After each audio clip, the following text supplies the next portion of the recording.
एक लड़की अपनी माँ से बोलती है कि माँ, अगर तुम्हें कोई ऐतराज ना हो तो क्या मैं अपनी सहेली की शादी अपने भैया से करा दूं। जैसे ही माँ ने ये बात सुनी, उसने कहा कि मुझे तो कोई ऐतराज नहीं है, तुम अपनी सहेली के परिवार वालों से कहो कि वो बातचीत का सिलसिला आगे बढ़ाएं। इसके बाद उस लड़की को देखा जाता है और देखने के बाद उसे कोई ना ही नहीं कर पाता, यानी कि जिसकी वो दुल्हन बनने वाली थी वो देखते ही उसे हाँ कर देता है, साथ ही माँ भी हाँ कर देती है। धूमधाम से शादी होती है और शादी होने के बाद जब वो लड़की दुल्हन बन के घर में आती है तो सब लोगों के चेहरे खुशी से खिल जाते हैं। देखने में थी इतनी खूबसूरत। अब वो इंतजार कर रही थी अपने दूल्हे का, ताकि आगे की जो कार्रवाई, आगे की जो बात है वो सिलसिला शुरू हो। लेकिन यहाँ पर सहेली पहुंच जाती है, कहती है कि आज की रात वो मेरे साथ। जैसे ही बात होती है, दोनों में थोड़ी नानुकुर होती है और देखते ही देखते दोनों इतना करीब आ जाते हैं जिसकी कोई उम्मीद नहीं कर सकता था, कल्पना नहीं कर सकता था। तभी दूल्हे की जब एंट्री अपनी दुल्हन के पास होती है तो वो अपनी बहन और पत्नी को कुछ आपत्तिजनक स्थिति में देख लेता है, जिसका उसे बहुत ऐतराज होता है। लेकिन पहली रात थी, इसलिए वो किसी से कुछ कह नहीं पाता। वक्त आगे बढ़ जाता है और जब जब ये लड़का यानी कि दूल्हा घर से बाहर होता था, तब तब उसकी बहन दुल्हन के साथ होती थी। यानी कि ये एक ऐसे रिश्ते को जन्म दे दिया गया था जिसकी किसी ने कल्पना नहीं की थी। और बाद में पता चलता है कि लड़की ने जो शादी कराई है, इसका मतलब पहले से ही इनकी प्लानिंग थी। रिश्ता तो यहां से खत्म हो जाता है, लेकिन कहानी कत्ल की शुरू होती है। वे एक नहीं बल्कि दो कत्ल हो जाते हैं और कई जिंदगी पूरी तरह से बर्बादी की ओर चली जाती है। जब इस घटनाक्रम का लोगों के सामने खुलासा होता है, सोशल मीडिया पर यह खबर आती है, अखबारों में यह खबर आती है, तो लोगों को यकीन नहीं हो रहा था कि किसी भी इंसान के गिरने की क्या ये भी एक हद हो सकती है। आज की कहानी सुनने के बाद शायद आप लोग भी सन्न रह जाएंगे। आदाब, नमस्कार, सत श्री अकाल। मैं उस्मान सैफी। आज की जो सच्ची घटना मैं आपको सुनाने जा रहा हूं, ये सच्ची घटना है हरियाणा प्रदेश का एक जिला है यमुनानगर, और इसी का ही एक थाना लगता है, थाना शहरी यमुनानगर। इसी की कॉलोनी है आजाद नगर कॉलोनी, गली नंबर 2। बात कर रहा हूं 23 जून 2024 की शाम लगभग 4 बजे के आसपास। 27 साल की एक लड़की होती है जिसका नाम काजल होता है। काजल अभी बाजार से घूम कर आई थी और जैसे ही उसने घंटी बजाई, तो घंटी बजाने से पहले ही कोई आता ही नहीं है और कई बार वो घंटी बजाती रहती है। तुरंत ही उसने दरवाजे, जो मुख्य द्वार होता है, उस पर जो हाथ रखा तो दरवाजा खुला हुआ था। वो आवाज लगाती हुई मम्मी, भैया, इस तरह से अंदर जाती है और जाकर ड्राइंग रूम की तरफ जाकर देखती है तो उसके भैया की लाश पड़ी हुई थी, खून से लथपथ वो पड़ा हुआ था। और उसके बाद उसकी हालत खराब हो जाती है। वो जोर जोर से काजल चीखती है, चिल्लाती है। 27 साल की वो लड़की परेशान थी, आखिरकार घर में हुआ क्या है। तुरंत ही वो अंदर जाती है, जाकर देखती है कि बेडरूम के अंदर उसकी माँ की लाश पड़ी हुई थी और माँ भी खून से लथपथ थी। उसको भी किसी भारी चीज से मारा गया था। तमाम घर का जो सामान था वो इधर उधर फैला हुआ था। अब उस लड़की की जोर जोर से चीखें निकल रही थी और उन चीखों की आवाजें अब उस आजाद नगर कॉलोनी के आसपास तक फैल जाते हैं। और जहां जहां तक आवाज जा रही थी, वहां वहां तक लोग भाग कर आ रहे थे कि आखिरकार इस घर से चीखने और चिल्लाने की आवाजें क्यों आ रही हैं। तुरंत ही उस लड़की ने अपने आप को संभाला। संभालने के बाद 112 नंबर पर पुलिस को फोन किया और बताया कि मेरे भैया और मेरी माँ का कत्ल हो चुका है, जितनी जल्दी हो सके आप यहाँ पर आ जाइए। लड़की रो रही थी, परेशान हो रही थी। इसी बीच में जब 112 नंबर पर कॉल की जाती है तो कंट्रोल रूम में से सूचना दी जाती है। इलाके के डीएसपी यानी कि अभिलाष जोशी, एसएचओ जगदीश चंद्र और सीआईए की टीम पहुंच जाती है। अब इस मामले की जांच पड़ताल करना शुरू कर देते हैं। पूरा घर का जो सामान था इधर उधर फैला हुआ था। अब घर में इकलौती एकमात्र एक लड़की थी जिसका नाम काजल है, वो ही जिंदा थी। अब तक जो घर में 2 लाशें पड़ी हुई हैं और इस लड़की के जो पिता होते हैं, साल 2007 में उनकी मौत हो चुकी थी। ये लोग पहले, अब से इनके पहले साबन कुमारी एक इलाका था, ये वहां रहते थे, लेकिन कुछ ही महीने पहले इन्होंने आजाद नगर में अपना एक मकान खरीदा। मकान खरीदने के बाद वहां पर रह रहे थे। अब परिवार में कौन कौन लोग हैं, इस बात की जानकारी जुटाई जा रही थी। साथ ही ये पता करने की कोशिश की जा रही थी कि इस घटनाक्रम को अंजाम किसने दिया है। पुलिस वालों ने जब घर के एक एक सामान को देखना शुरू किया तो पता चलता है कि घर से लगभग 14 लाख रुपए के जो जेवरात थे वो लूटे जा चुके हैं। साथ ही सामान को यहाँ तितर बितर कर दिया गया है। आखिरकार पुलिस अब हथियारों की तलाश करना शुरू कर देती है। पुलिस ने जब देखा कि घर के अंदर एक सीसीटीवी कैमरा लगा हुआ है, जो कि सीसीटीवी कैमरा बंद पड़ा हुआ था, ऐसा लगा जैसे कि किसी ने उसको जानबूझकर बंद किया है। साथ ही अब पुलिस अब करे तो क्या करे, पुलिस ने दोनों शवों को कब्जे में लिया। कब्जे में लेने के बाद पोस्टमार्टम के लिए भेजा। साथ ही आसपास के लोगों से पूछताछ करना शुरू कर दिया। यही नहीं, जो आसपास के घरों में जितने भी सीसीटीवी कैमरे लगे हुए थे, उन सीसीटीवी कैमरे को भी खंगालना शुरू कर दिया। लगभग 72 घंटे का समय बीत जाता है और 72 घंटे बाद भी कातिल पुलिस के हाथ नहीं चढ़ा था।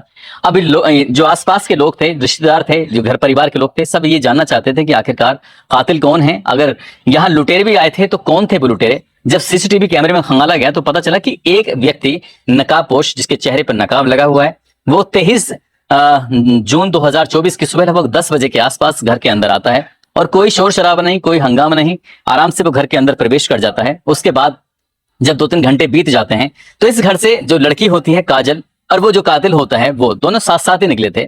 अब पुलिस के लिए प्राइम सस्पेक्ट तो यही था कि ये शायद लड़की का ही इसमें कुछ ना कुछ रोल रहा होगा। अब पुलिस वालों ने उस लड़की से बातचीत करने की कोशिश की कि आखिरकार तुम कहाँ गई थी, तो उसने बताया कि मैं ब्यूटी पार्लर गई थी अपने बाल स्ट्रेट कराने के लिए, साथ ही मेरी माँ का मेरे पास फोन आता है कि जब तुम वहां से वापस आओ तो 2 पैकेट जूस के भी लेके आना, और मैं बस जूस लेने के लिए आई थी। उसने कहा कि तुम, यानी कि पुलिस ने कहा कि तुम घर से किस वक्त निकली थी। उन्होंने कहा कि मैं घर से 2 बजे के आसपास निकली थी, लगभग 3:30 बजे के आसपास यहाँ पहुंची, क्योंकि पुलिस जो आई थी वो लगभग 4 बजे के आसपास वहां पहुंच गई थी। अब पुलिस वालों ने जब पोस्टमार्टम कराया, पोस्टमार्टम की रिपोर्ट आती है तो चौंकाने वाला खुलासा होता है, चौंकाने वाले तथ्य सामने आते हैं। दरअसल जो लड़की बता रही थी और पोस्टमार्टम की रिपोर्ट बता रही थी वो आपस में मैच नहीं कर रही थी। दरअसल लड़की बताती है कि 2 से 3 बजे के बीच में कत्ल हुए हैं, लेकिन कत्ल जो हुए हैं पोस्टमार्टम की रिपोर्ट के हिसाब से वो सुबह 10 से 10:30 बजे के आसपास कत्ल हो गए थे। अब पुलिस वालों ने जो सीसीटीवी कैमरे थे वो भी खंगालने शुरू किए, तो एक लड़का जो घर के अंदर आता है तो उससे पूछा जाता है कि ये लड़का कौन था और तुम साथ किसके निकली थी। तो लड़की ने कुछ ही घंटों में, यानी कि बताया जाता है कि लगभग 24 घंटे में 25 से ज्यादा बेहतरीन कहानियां सुनाई थी, जिसे पुलिस हर कहानी पर यकीन करने को तैयार थी। लेकिन पुलिस को लग रहा था कि हर बार झूठ बोल रही है। एक ही घर के अंदर इकलौती लड़की है जो बची हुई है, बाकी सब लोग मर चुके हैं, इसलिए पुलिस उस पर ज्यादा दबाव भी नहीं बना सकती थी। लेकिन पुलिस के पास और कोई रास्ता भी नहीं था। अब पुलिस ने उससे अपने तरीके से पूछताछ जब करना शुरू किया है तब चौंकाने वाली बात सामने आती है। दरअसल वो बताती है कि कुछ साल पहली बात है, उसकी सहेली होती है, उसकी सहेली और वो एक दूसरे को बहुत नजदीक से जानते थे, करीब से जानते थे। उसने अपनी माँ से कहा कि क्यों ना मैं अपनी सहेली की शादी भैया से करा दूं।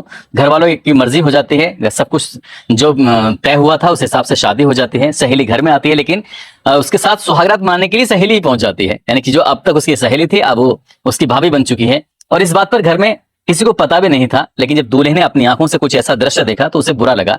दूल्हे ने अपनी माँ से कहा कि ये सब दोनों गलत करते हैं और मुझे इस रिश्ते में नहीं रहना। और इसी बात को देखते हुए घर में कलेश शुरू हो जाता है, यानी कि जो दुल्हन थी वो दुल्हन खुद अपनी मर्जी से उसके पास जाया करती थी, ऐसा मीडिया रिपोर्ट कहती है। और वो दोनों एक दूसरे साथ समलैंगिक संबंध बनाया करते थे। और जब माँ और भैया को जब ये बात पता चलती थी वो लगातार विरोध करते थे और घर में कुछ इस तरह से कलेश रहने लगा कि जब कलेश ज्यादा होने लगता था तब बात बिगड़ने लगती थी। कुल मिलाकर इस कहानी का अंत कुछ ऐसा होता है, ये जो सहेली दुल्हन बन के आई थी वो हमेशा हमेशा के लिए अपना घर छोड़ के चली जाती है और मायके में जाकर रहने लगती है, यानी कि ये रिश्ता टूट जाता है। कुछ वक्त और बीतता है और वक्त बीतने के बाद इस लड़के की दूसरी शादी होती है। लेकिन जैसे पहले दूसरे मोहल्ले में रहते थे, उसके बाद ये फिर इस आजाद नगर की कॉलोनी के गली नंबर 2 में आकर रहने लगते हैं। शादी जब दूसरी होती है तो पता चलता है कि जो बहन है उसने दूसरी वाली भाभी पर भी डोरे डालने शुरू कर दी हैं, उसके भी नजदीक जाना शुरू कर दिया है, उसके साथ भी वैसा ही करना शुरू कर दिया है जैसे क्या पहली वाली के साथ। अब घर में फिर से ऐतराज होने लगता है और दूसरी जो बीबी थी वो भी यहाँ से छोड़ छाड़ कर चली जाती है। कुल मिलाकर वो लड़की अपनी माँ और अपने भैया से कुछ इस कदर नफरत करने लगती है जिसकी कोई हद नहीं होती है। दरअसल लड़की जब छोटी सी थी तो छोटे से बच्चेपन से ही, उसके साल 1997 में वो जन्मी थी, कुछ साल के बाद से ही उसने लड़कों की तरह रहना शुरू कर दिया, लड़कों की तरह भेष बनाकर बातचीत करनी शुरू कर दी। लड़कियों से कभी किसी से दोस्ती नहीं होती थी तो लड़कों से होती थी। लेकिन अगर कोई लड़की के वो नजदीक जाती थी तो उससे सिर्फ प्यार करती थी, उसके साथ सिर्फ एक ऐसे अनैतिक रिश्ते में बन जाया करती थी जिसकी कोई कल्पना नहीं कर सकता। वक्त आगे बढ़ रहा था, माँ और भैया को इस बात पर, इस रिश्तों पर ऐतराज हो रहा था। हालांकि लड़की ने घर से बाहर निकलकर एक मोबाइल की शॉप पर काम करना भी शुरू कर दिया ताकि घर से बाहर रहे और अपनी जिंदगी अपनी शर्तों के हिसाब से जीती रहे। इंस्टाग्राम पर उसने आईडी बनाई, वहां पर वो तरह तरह की वीडियो बनाकर इंस्टाग्राम पर अपलोड किया करती थी। उसकी फैन फॉलोइंग बहुत ज्यादा अच्छी भी तो नहीं कह सकते, लेकिन 1500 को उसने फॉलो कर रखा था, तो 1500 लोगों ने उसको फॉलो कर रखा था। और वो हर दिन कुछ ना कुछ अपना वीडियो, लेकिन हर एक वीडियो जो उसकी बनी हुई है वो पैंट शर्ट में ही बनी हुई है। कोई वीडियो ऐसी नहीं बनी हुई जिससे ये कह सकते हैं कि ये लड़की है, यानी कि उसने अपना रूप लड़के जैसा बनाया हुआ था। अब इसी बात को देखते हुए उसके दिमाग में ख्याल आता है कि क्यों ना भैया को और जो माँ है उसको रास्ते से हटा दिया जाए। तभी उसे याद आता है कि क्यों ना इस कहानी में किसी और को शामिल कर लिया जाए।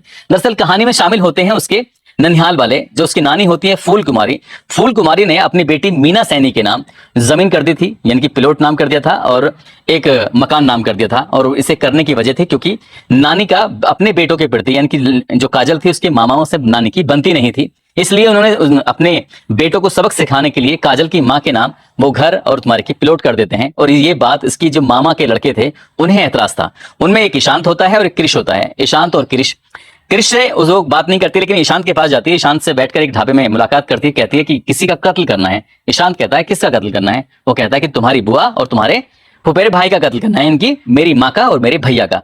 वो कहता है कि ये तो बहुत अच्छा है, बहुत आसान है, क्योंकि वो नफरत करते थे कि उनकी जमीन सब कुछ वो नानी ने, दिन की उनकी बच्चों की दादी ने इसके नाम कर दी थी, इस लड़की की माँ के। अब यहीं से उनके दिमाग में कुछ खटकता था। खटकने वाली बात ये भी थी, जो उनकी जमीन थी, जो मामाओं को जानी थी, मामा से एक मामा इतना डिप्रेशन में पहुंच जाता है कि शराब पी पी के वो मर जाता है और दूसरा भाई भी कुछ ऐसे ही था। तो इस घर में कलेश रहना शुरू हो जाता है और जो मीना सैनी होती है उसका जमीन पर कुछ लालच भी ज्यादा था।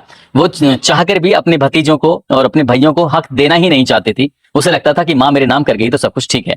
जैसे ही शांत ने बात की उसने कहा कि मैं तो कत्ल कर नहीं सकता, लेकिन कत्ल कृष कर सकता है और कृष को तुम तैयार कर लो और कृष को मैं भी तैयार करूंगा। यानी कि अब कृष जो था उसका भैया होता है शांत का, उसको तैयार किया जाता है और वो अपना नकाब लगाने के बाद 23 जून 2024 को सुबह के 10 बजे के आसपास घर के अंदर प्रवेश करता है। और घर के अंदर जैसे ही आता है तो घर में पहले से काजल मौजूद होती है। कृष जैसे अंदर पहुंचता है तो उसकी जो बुआ होती है, बुआ घर के अंदर थी। मौका पाते ही वो इतनी जोर से उसके सर में रोड मारता है और रोड मारने के बाद बुआ जमीन पर गिर जाती है, लेकिन मरी नहीं थी। वो बुआ अपने भतीजे को भी देख रही थी, अपने बेटे को भी देख रही थी और वो हाथ जोड़ के अपील कर रही थी कि मुझे मत मारो। लेकिन इन लोगों के मन में जरा सी भी दया नहीं आई। इन दोनों ने मिलकर उसका गला घोंटा, गला घोंटने के बाद हत्या कर दी और जब तक वो मर नहीं गई तब तक उसका ऐसे ही करते रहे। लेकिन इत्तेफाक से इसी बीच में राहुल की भी एंट्री हो जाती है। राहुल ने कभी नहीं सोचा था कि उसके मामा का लड़का और उसकी सगी बहन माँ की हत्या कर रहे हैं। जैसे ही उन्होंने बचाने की कोशिश की तुरंत ही इन दोनों ने मिलकर उसको पकड़ लिया, यानी कि राहुल को पकड़ लिया।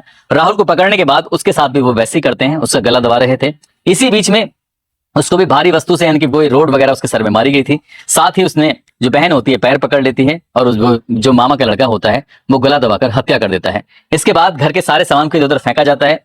काजल ने जो घर के अंदर रखे हुए लगभग 14 लाख रुपए के जेवरात थे वो अपने स्कूटी की डिग्गी में रखती है। सुबह 10 साढ़े 10 बजे के आसपास कत्ल हो जाता है। उसके बाद फिर पूरे घर का सामान इधर से उधर फेंका जाता है ताकि पुलिस आए तो ये घटना पूरे लूट क्रम की लगे और ये कातिल आराम से यहाँ से बचकर निकल जाए।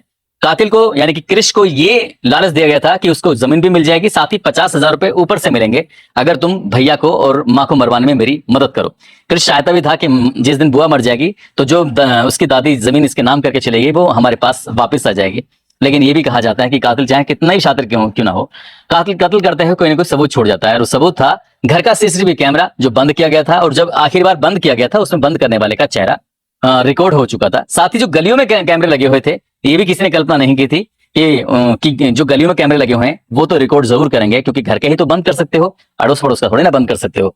पड़ोसियों के कैमरे में लड़की घर से निकलती हुई और जो लड़का था वो घर के अंदर आता हुआ कैद हो जाता है। सुबह के वक्त था, पीएम रिपोर्ट, ये सब चीजें जब मिला के पुलिस ने कहानी जोड़ी तो घटना के 2-3 दिन के बाद यानी कि 23 जून 2024 को ये घटना होती है और 26 जून 2024 को इस घटनाक्रम का खुलासा कर देता है। घटनाक्रम का जब खुलासा हुआ तो लोगों को यकीन नहीं हो रहा था कि सगी बेटी अपने सगे भाई, अपनी माँ का कत्ल कैसे करा सकती है। हालांकि जो उसके मामा के लड़के थे वो तो नफरत करते थे, उनकी जमीन इसके नाम थी, इसकी बुआ के नाम, तो इसलिए उनका तो ठीक था। लेकिन बेटी इस तरह से कर रही है, जब पूरी कहानी आती है कि समलैंगिक थी और वो किसी के साथ अगर संबंध बनाया करती थी तो माँ और बेटे को ऐतराज होता था और तभी से उसने कई महीने पहले इस हत्याकांड को अंजाम देने का सोच लिया था। दोस्तों, इस पूरे घटनाक्रम को सुनाने का उद्देश्य किसी को परेशान करना नहीं है, किसी का दिल दुखाना नहीं है, बल्कि आपको जागरूक करना है, आपको सचेत करना है।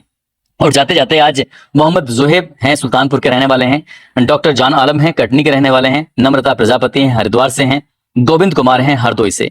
आज इन सभी का जन्मदिन है, इनको जन्मदिन की ढेरों सारी शुभकामनाएं, बहुत बहुत मुबारकबाद। साथ ही कुछ लोगों ने नाम लेने की अपील की है, जिसमें रिक्की सिंह है, जफर अजीज हैं, डॉक्टर नरेंद्र तंवर, मंजर सहानी, डुगू बाबू, जीतू यादव, रज्जाक अंसारी, जूही कुमारी, रविकांत पांडे, शेर खान, औरंगजेब खान, इंद्रराज बघेल, हैदर अली, मनीष सैनी, अमरजीत चौधरी, शाहिद सैफी। आप सब लोग अपना ख्याल रखें, सुरक्षित रहें। जय हिंद, जय भारत।